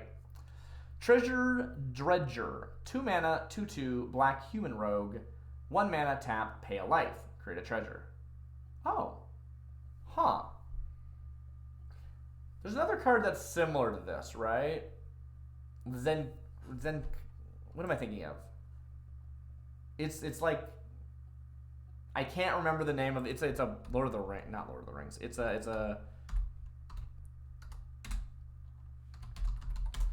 a Forgotten Realms term. It's one of the, I can't remember what they're called. Yeah, this guy. What are they called? Oh, it's got an H in it. Well, lucky me. Zentarum Bandit. Whenever this attacks, pay a life you do. This is not the one I was thinking of, so I don't even know what I was thinking. Well, we'll never know. But, cool. Spend 2, then spend 1 and tap, pay a life, make a treasure. Do that every turn for the rest of the game to just... Is that good, right? This is like a mana dork that you actually have to sink the mana. It's weirdly like a filter, right? Like you spend 1 to make 1, but you can save that for a big explosive future turn. So it's better than a filter. Cool. Scales... Oh, I didn't read the text. The old miner's trail across Black Snag Bog is littered with lost fortunes and the bones of those who searched for them.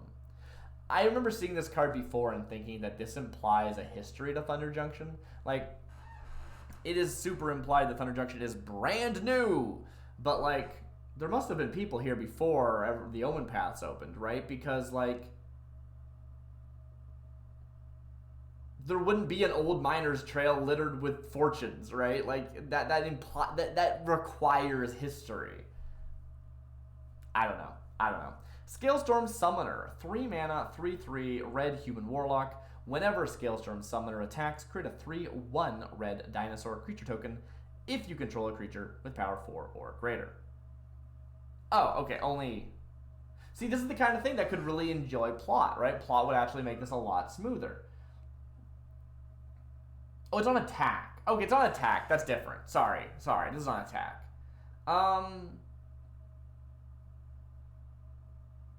It's just a creature. So if this gets +1/+1, it triggers itself. So that's pretty nice. It does have to attack, which means it probably just dies. But like, 3 mana 3/3 is fine. And again, if you do invest in it, if you give it like +1/+1 or +2/+2, suddenly it's going to be a lot easier to get those attacks in.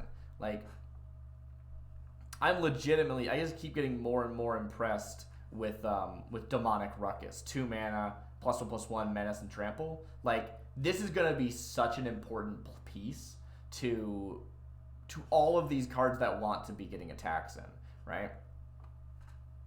Scalestorm Summoner with the Demonic Pact on it, it's going to be great. And it was a plot, right? Like, you plot it for 1. On 3, you play this. 4, I guess you don't need to play it at the same turn because it doesn't get the thing until it attacks. But still, like, I don't know. I think that's going to be the play pattern for red, and it's going to feel really, really scary. Do they have flying? No, they're dinosaurs. The herd followed him through an omen path and found their curiosity rewarded with an untamed world rich with unsuspecting prey. We're really messing up the local economy. Local ecosystem? Yeah, that's the one. Absolutely destroying it. No regard for anything. Brimstone Roundup. I haven't seen this one, I don't think. 2 mana, red enchantment. Whenever you cast your second spell each turn, like I said, blue-red is the second spell each turn, create a 1/1 mercenary. Cool. You can plot for 3. Huh. Okay, that's cool, actually. You plot it for 3. It helps you trigger the ability. So you play it as the first thing, and then you play your second spell afterwards, instead of paying it on 2, and then on 3 trying to cast 2 spells with 3 mana. But you're not getting to play it until turn 4, though? That's slow. I wonder if it's slow enough. Or too slow, I mean. Yeah. I mean, I think I'd rather play this for 2 than play our Scalestorm Summoner plus, the plotted Make a Ruckus card. I think Brimstone Roundup's going to be really, really good, is the short of it. Making a 1/1 every single turn, probably, right? If you build your deck right, you can just do that. Like, it's not, yeah. So I think that's just going to be really good. Like, anything that just says make a 1/1 every turn is pretty good. And it's got the upside of plot, which I don't know if it's going to be relevant, but it might be. And if your deck is built around casting at least 2 spells a turn, great. You got it. You're good. You're golden. Slick Sequence. This is for Slick Shots, right? Yeah. Slick Shots. No. Slick Sequence. 2 mana, blue and red. Instant. Slick Sequence deals 2 damage to any target. If you cast another spell this turn, draw a card. There we go. Casting 2 or more spells in a turn. Cool. Shooting first don't mean much if you ain't got the proper follow through. Now, what I think is interesting with this card is that the art of this is actually the Precon commander for blue-red. And that's weird to me, because what I'm hoping is that we get to see that character in the set somewhere, because the thing that's really annoyed me with Precons mostly is how they don't feel like they're part of the same story. They like, if standard is... If a standard set is a story told through the cards, which I get that there's stuff online and stories you can read, but the story is told through this set of cards. And by making these precons that exist outside of that set, they don't feel connected. They feel like separate events. That's why I'm really excited to see Jolene here, because she's only ever been on her own in a precon, or Tiny Bones, who's only ever been in Jumpstart. I think it really, really helps make it feel cohesive. And so it's cool to see her on a card, but is she gonna be in the set? I mean, probably not. That kind of sucks. Anyways, this card good. 2 mana, deal 2 damage, and draw a card. Forsaken Miner. 1 mana 2/2, Skeleton Rogue. Ooh. Forsaken Miner can't block. Aww. Whenever you commit a crime, you may pay 1. If you do, return this from your graveyard to the battlefield. This is rad. It's also a Skeleton Rogue. There's been very subtle skeleton matters in this set, and hopefully there'll be enough of it. I don't think there will be. I super don't, but one can hope. Yeah, 1 mana 2/2 that can't block seems fine. Seems absolutely fine. Whew. Black aggro? And then you can pay 1 and just keep bringing it back? No, this card actually seems really good. Am I wrong? I think this seems rad. Directly to the battlefield, too. It's not even to the hand. And it's not like at the end of turn, return it. You could do this in the middle of combat. You can't block, so never mind. But, imagine the sack decks, right? Sack this guy, cast a spell, pay a red, bring it back. Doesn't even have to cast a spell. Like, that's the thing about crimes, is that crimes aren't only spells. Crimes are abilities, too. So you, like, tap somebody, crime your opponent, pay 1, bring it back, sack it again. This card's gonna be good. This card's gonna be very good. Rustler Rampage is a 1-mana white instant with Spree. For +1, untap all creatures that target player controls. Hey, that's that effect we were talking about earlier. Cool. And +1, target creature gains double strike. Ooh. Wow. That is scary. So, can you use this as a surprise block? Oh, I'm tapped out. Huzzah! Double strike. Pow pow! Blow at your opponent? Totally you can. Scary, instant combat trick. But what makes this, I think, really good is that you don't have to use it that way, right? The ability to say, no, actually, I'm gonna use this offensively, because you don't know if that like really cheeky like combat trick scenario is gonna come up. You can't assume it's gonna come up every game, but it's available to you, and you can also just use it to kill your opponent. I'm gonna attack with this 4/4. You're at 8. Do any blocks? No blocks. Cool. It's got double strike. I win. Right? Like that's really good. That's really good right there. And the untap all. What was that? What was that card? I want to find that card that we were looking at earlier, where it was the luxurious locomotive, right? Where he's like, you tap out your entire board. You tap out your entire board, make a bunch of treasures, and then maybe you give the locomotive double strike and untap your whole board. Now you got a whole board full of blockers that didn't get tapped down by the crew effect, and you got a 6/5 double striker. That thing's not dying. That thing has happy to attack. That thing don't mind. Yeah, alright. Release the cows indeed. I'm into it. Shackle Slinger. 3 mana, 3/2, blue human soldier. Whenever you cast your second spell each turn, choose target creature an opponent controls. If it's tapped, put a stun counter on it. You know, I've been saying, like, blue-red wants to cast 2 spells, and blue-white wants to cast no spells, but it's each turn, right? So, like, you could do both very easily. I guess that's Annie Flash, right? She's blue. I keep thinking she's blue, white, red. I assumed she was gonna be before she was revealed. She's not blue, white, red. That's not, she's not. She should be, though. She really should be. It's weird. Why is she not blue, white, red? Anyway, Shackle Slinger. The fact that you could actually combine those really easily, right? I plot this card, and then on your turn I cast, I guess you can't cast the plotted card on your opponent's turn, but still, the idea of I want to cast spells on your turn, I can cast 2 spells on your turn. But no, it's not going to interact with plot. Never mind. Whenever you catch your second spell, each turn, choose target creature and opponent controls. If it's tapped, put a stun counter on it. Otherwise, tap it. So actually, this is something I was talking about before. I was saying there's that one card that can blast a tapped creature. There's a decent number of ways of tapping down your opponents. I think, yeah. I think it's pretty good. So, what is this card, though? 3 mana, 3/2 is bad. Whenever you cast your second spell, so this wants to be the first spell you cast, and then you follow up with a plot or something, and you tap down or stun down an opponent. Cool. Yeah. Actually, no, I like this a lot. The fact that it's repeatable. I was thinking it was an ETB. No, this is rad. That's really rad. And, ooh, we're down to the end. Rise of the Varmints. 4 mana, green, sorcery, create X 2/1 green, varmint creature tokens. I don't know how I feel about that. Varmint is a creature type. Is it?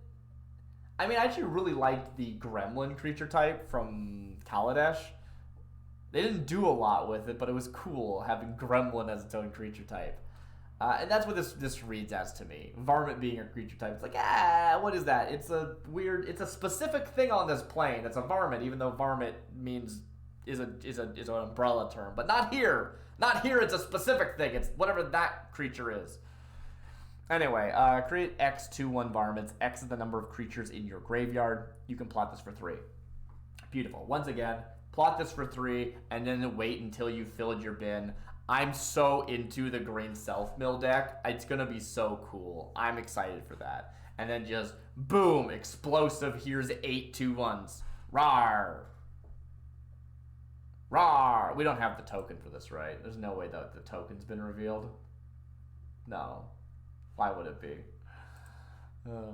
Magebane Lizard. 2 mana, 1/4, red lizard. Whenever a player casts a non-creature spell, Magebane Lizard deals damage to that player equal to the number of non-creature spells they've cast this turn. Oh, interesting. It's like Storm Hate. Huh. I didn't miss. Blasted thing snatched my bolt out of the air and ate it.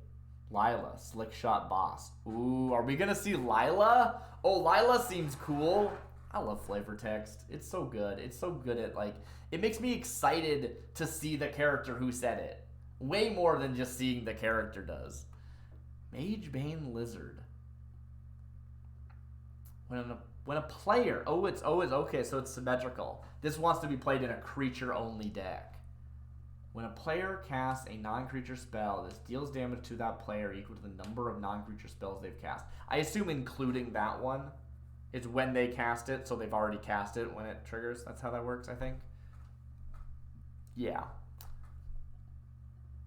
Cool. Interesting thing that I'm like red, because like again, red-blue. This is like hating on the red-blue deck, I guess.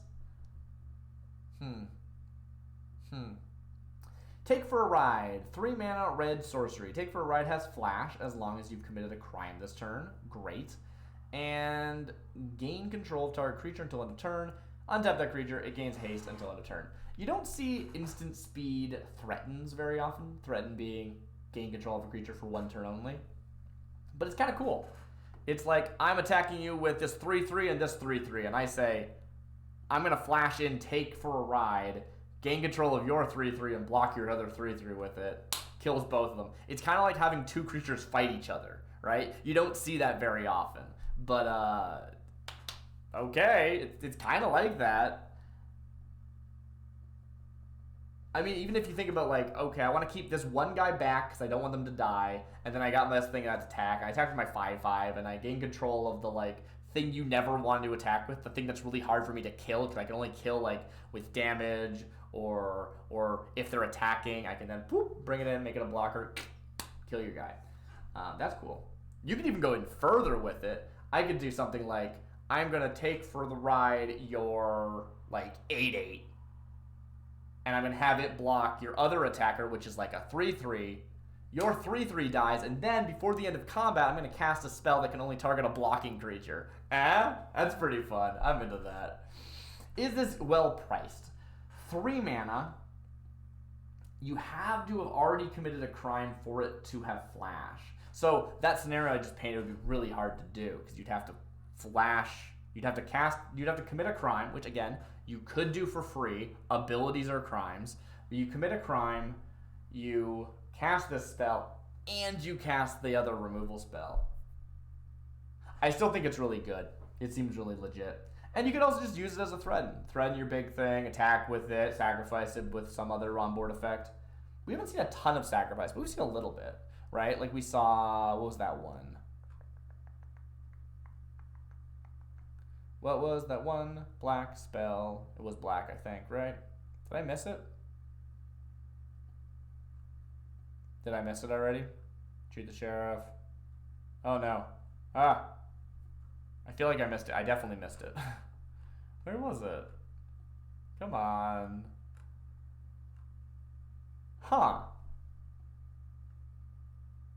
I remember we saw this one with the gold. And I said, I'm not sure about this, take out the 2 loot counters. And then, like, just below it, there was sacrifice a creature. Oh, it was this one. Black-white, that's why I couldn't see it. Yeah, 2 mana, sacrifice another creature. Now, that's 3 colors. That's black, white, red, if you wanted to bring it over and then also sacrifice it. So, I don't know. We're not seeing a lot of sacrifice. And maybe I'm wrong. Maybe I'm just misremembering. But we're not seeing a ton. We're seeing a little. So Take for the Ride is going to be limited in that sense, but I think it's going to be really good in the flash it out sense, and that's really cool. That's super exciting. Your horse deserves a braver rider. Steal your horse. This, I guess the idea is that you like cast it on a mount. Is that the idea here? It feels a little bit, the flavor's off. Why? Stole your horse. And then I guess the horse kicks you off and goes back to their master afterwards. I don't know. It's Betrayal at the Vault. 6 mana, green, instant. Target creature you control deals damage equal to its power to each of 2 other target creatures. Oh. Oh, that's cool. It's like, I get it. Okay. Target creature you control deals damage equal to its power to each. So, like, this is something I've thought about before with custom Magic. Like, could you do this? And I don't actually know. It's dealing its damage to one and dealing its damage to another. It's not splitting the damage, right? Yeah, I guess so. Yeah. Okay, cool. 6 mana instant, huh? That doesn't seem worth it, but... I mean, it's like 2 murders in 1, except for you have to have a creature that's big enough to kill them. I don't like it. I don't know. The vault cracked open and the unlikely alliance met the likeliest of ends. As greed, rage, and self-interest won out over any shred of loyalty. So who's involved here? We got Vraska. I think that's Oko in the middle. Who's on the side here? Is that supposed to be Kellen? Is Kellen fighting his dad? I can't tell. I'm not sure. Well, I'm going to call that the end of day 2. There are currently only 36 more cards to go. But maybe by the time we record part 3, there will be more. So, I will see you then. Have a good night. I've been Darcy Bits. Thunder Junction looks cool. I'm really excited for Limited. I haven't played Limited in a while, really. At least not a lot. I played like a game of Limited. I did 1 draft, you know what I mean? But I feel like I'm gonna draft this a lot. I'm really liking. I can see the archetypes emerging. You know what I mean? Like, very excited. All right. Have a good night. I'll see you next time.